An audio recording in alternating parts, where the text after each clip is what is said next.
Hello beautiful people. Today we're going to be talking about the right setup for skating transition. I set up a brand new complete recently just for transition. I actually haven't ridden it at all. This is going to be the break-in session right now.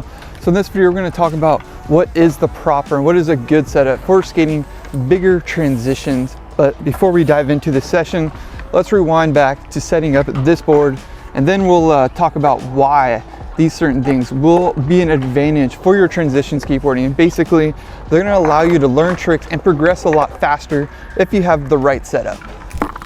So this is a board setup that I've been wanting to do for a while. It's a little bit of a wider board. That's the idea. This board is gonna be mainly used for big transition. And after this session, we'll talk a little bit more about why I got these different specific things. Pretty much everything that I'm going to be setting up on this board is brand new. The only exception is my Ace trucks, and these aren't the AF1s. However, I still think they have some life in them, and so I don't waste a product. I'm going to bring them back onto this board. These will probably be the first thing that I actually end up changing, probably before the deck even. Like, I think these might have a couple more months. Who knows? Maybe I will be changing the deck. With that said, let's get to setting up this complete skateboard. I'm super hyped. First thing is first, I went with a crooked board, and it is an 8.8.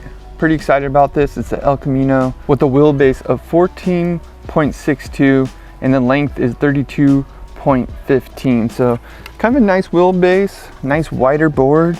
Super hyped to set it up. I've actually had this board sitting around for a while, sort of just waiting to get all these different parts together and ready.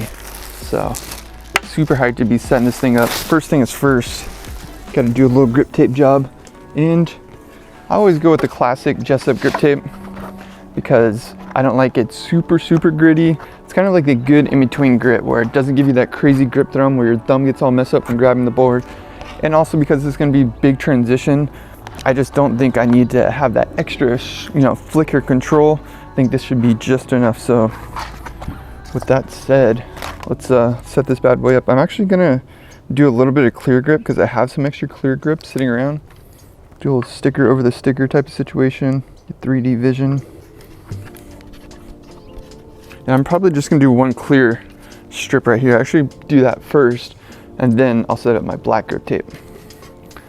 This stuff isn't as grippy, but I did get the Mob clear grip, so it's extra grit.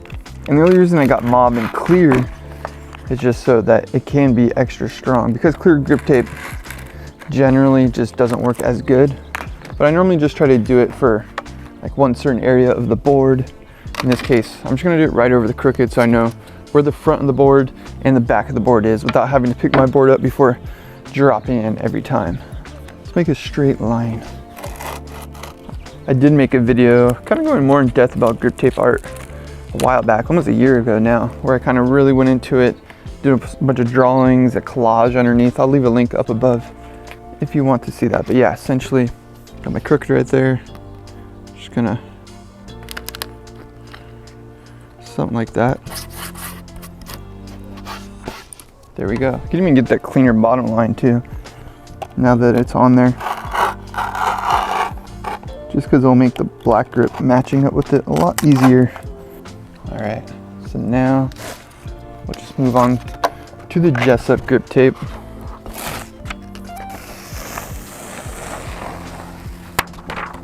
Skateboarding ASMR right there for you. Always gotta make sure I get that sticker off the top too. I'm just crazy. Some people don't worry about that little sticker, the warning sticker, but I just don't like it beveling up underneath the grip tape.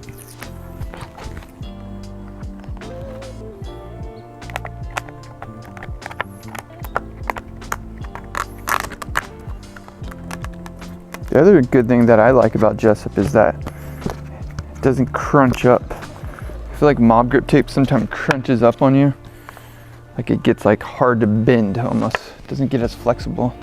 So now I'm just gonna rub some of these edges.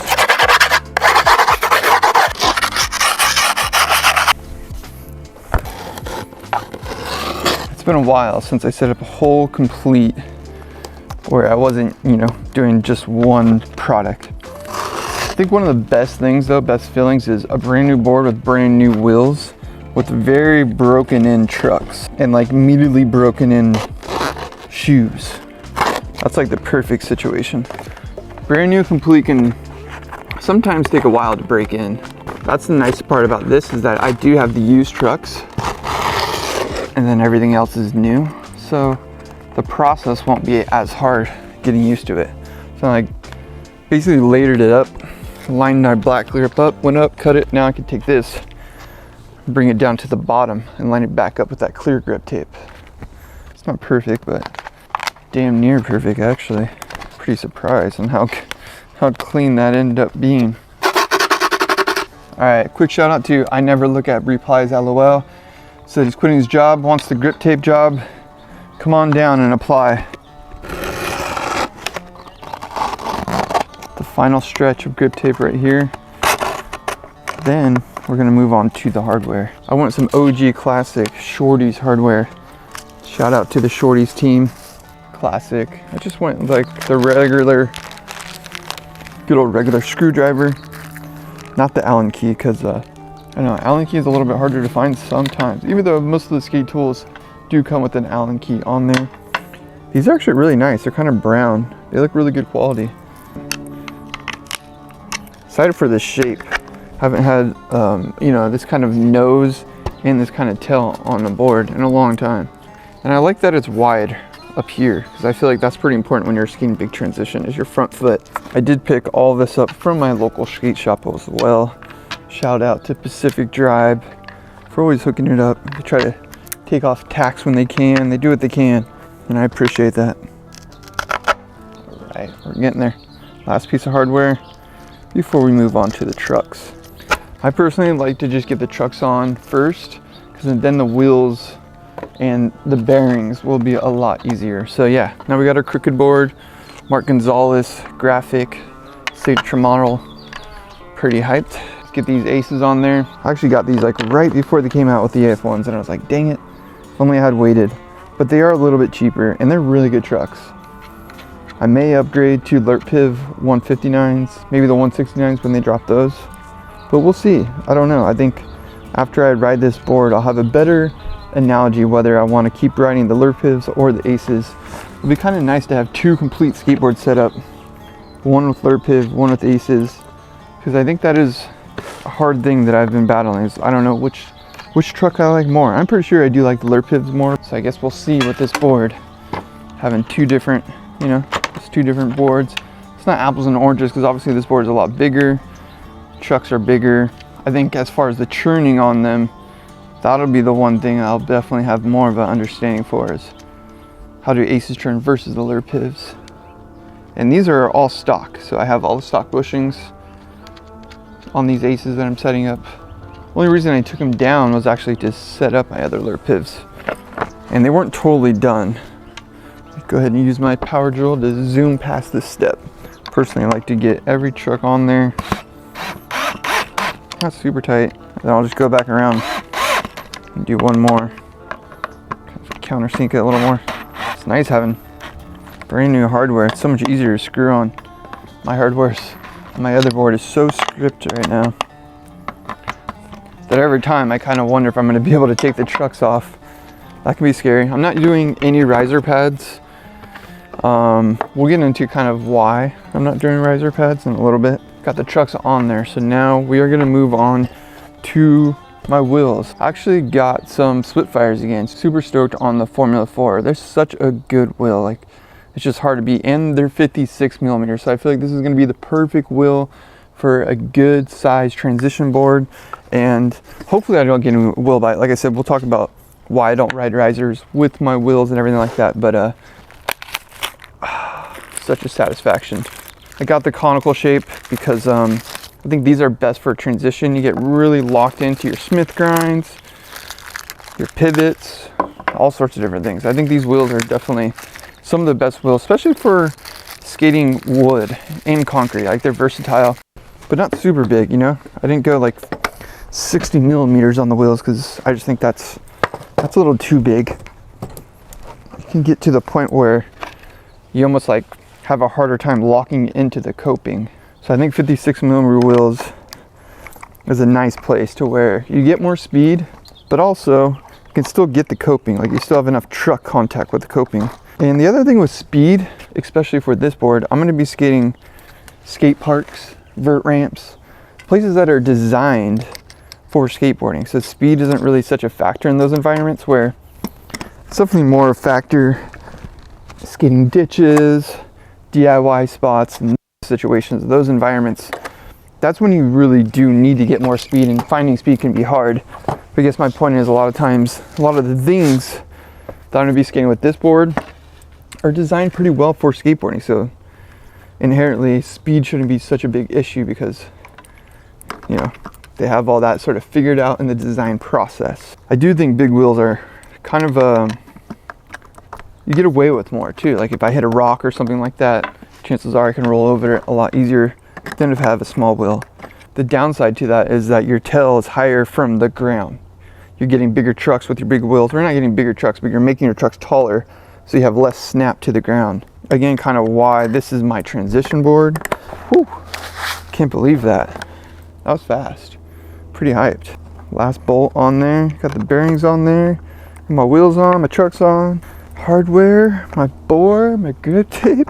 Like I said that all backwards. Explained what's on there in the reverse order that I put it on there. But yeah, I mean, this board is pretty much ready to go.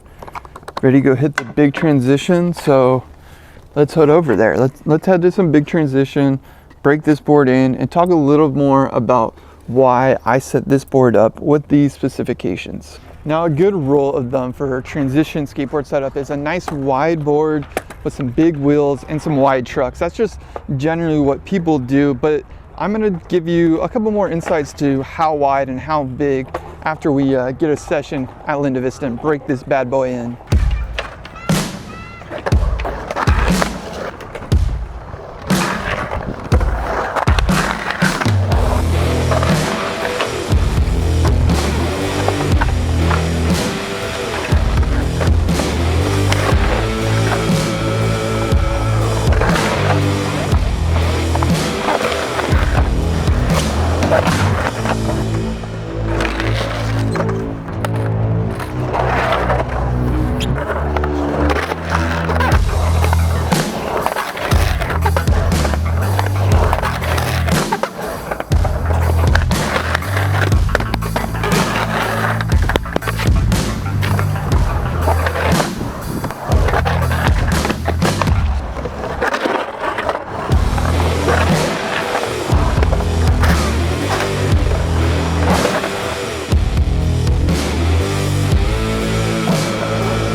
I had such a good session breaking this board in. I didn't get to skate as much big transition as I'd wanted to, because there were some people there filming like something really gnarly and they were just killing the bowl. So I wanted to get out of their way. That's why I ended up skating some of the other transition, not that big of transition, but I figured we'd close this video out with some explanation to why I picked this setup. And I'll start with the board size, because a common theme and a common question I get is like, what is a good board size for skating transition? And I think anything between an 8.5 to even a 9.5, that's kind of like a standardized way to say it. Like an 8.5 and up from there is good for a transition. But something that I think you really do need to consider is your foot size. So I wear a size 10. this size. This board for me was super stable. It is an 8.8 like I was saying before. And that was the big difference I noticed. I felt so much more comfortable on the big transition versus the other board, my polar board that I recently set up, that's an 8.3. So I knew right away. So even that, you know, couple little bit of millimeters plays a big difference. So board size, having a bigger board is going to be a big advantage to transition because you are skating faster most of the time and you're having to react a lot of the times, and you're moving your feet around a lot more than you are with maybe ledges or anything else like a manual. So having that extra stable big board really does work to your advantage. And I forgot to mention, I did put my rails on. I got the Bones Ribs rails. I was skating pig rails for a while, but I ended up getting these Bones rails, and I've actually had a lot more lifetime out of them. I noticed because they're a lot thicker, they last really long, so they're really good rails. Someone did comment on the last polar setup video that you should actually start with your screw at the top and work your way down instead of like getting each one in a little bit and then tightening down, which is what I was doing in the past. And I always have real trouble, like they come off or get grabbed or something one way or another. So I will say that really did help. With my drill, I made a couple little pre-holes just to make it a little bit easier and kind of mark where it was going to go. And then I just screwed everything in one at a time and worked my way down. The other thing I will say with the rails is I kind of shaped, as you can see, like kind of warped the rails a little bit to the board shape because it is wider up here and it gets skinnier down here. And I didn't just want to do a straight line. I kind of wanted the rail to go along with the shape of the board. So you can do that. It takes a little bit of bending, might weaken the rails a little bit, but I never really had problems with it. So that's kind of the board itself and rails. And then when it comes to wheels, I think a good standard size for transition is 56 millimeter up to 60 mil. I used to ride 60 millimeter wheels like, I don't know, it was crazy. Every single pair of wheels was 60 mil for a long time. And then eventually I started stepping it down, and I did find there was a good advantage to having this sort of medium wheel. 56 millimeter is big if you're skating street, but it's not too big if you're skating transition. What I like about it is it's not too high off the ground to where it's far to get to the coping. So I like to have a little bit of a distance from my truck to the coping for my wheels, but not too high to where there's a big drop from your wheels getting onto it, because that also makes for more hang-up factor and just more to get locked onto the coping. So I think 56 millimeter is really good. And like I was saying earlier in the beginning when I was setting this board up, speed isn't too big of an issue when you're skating big transition. It's more, at least for me, speed isn't the big issue. It's more about the shape and the overall size of them. The other thing that I really like is that these have these side cuts, so you can really lock into Smith grinds and things like that. That's the big difference with wheels. And then lastly, I'll say these trucks felt so good grinding on them. Now I'm having a hard time comparing my Lerpivs to my Aces. This is gonna be a challenge. I did notice there was such tighter churning, which almost felt like uncontrollable at sometimes. And there's a few slash grinds where I felt like I was hanging up, but I didn't hang up. And I think it was just because I'm so used to my Lerpiv truck. So definitely kind of the big difference between this board and my polar setup board is just the trucks are the main thing, and obviously the board size. But yeah, you want to get some wider trucks because you have more room to hit all of that coping. You have more grinding surface essentially. And again, you want to make sure your trucks match your board size. So these are perfect for me. I like the bolts just on the edge. I like to see the bolts personally. Some people, they don't care about that. They can kind of have the more floating board look where you don't see your bolts. For me personally, I just want to see the side of my wheel bolts because I think it allows me to have more stability overall. So yeah, that's my new transition skateboard setup. Definitely excited to take this thing on some big vert ramps and some just bigger transition throughout the next coming week. So make sure you're subscribed to see those videos. Make sure you smash that like button under this video if you enjoyed it, or smash the dislike button if you hated it. It's all good. You're allowed to have an opinion.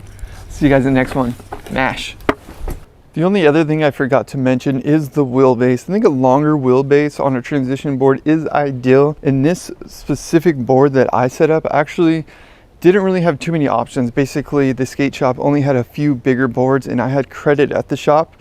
So I really just wanted to buy a board. So this was the best one that worked with the limitations and basically the inventory that I was able to pick through.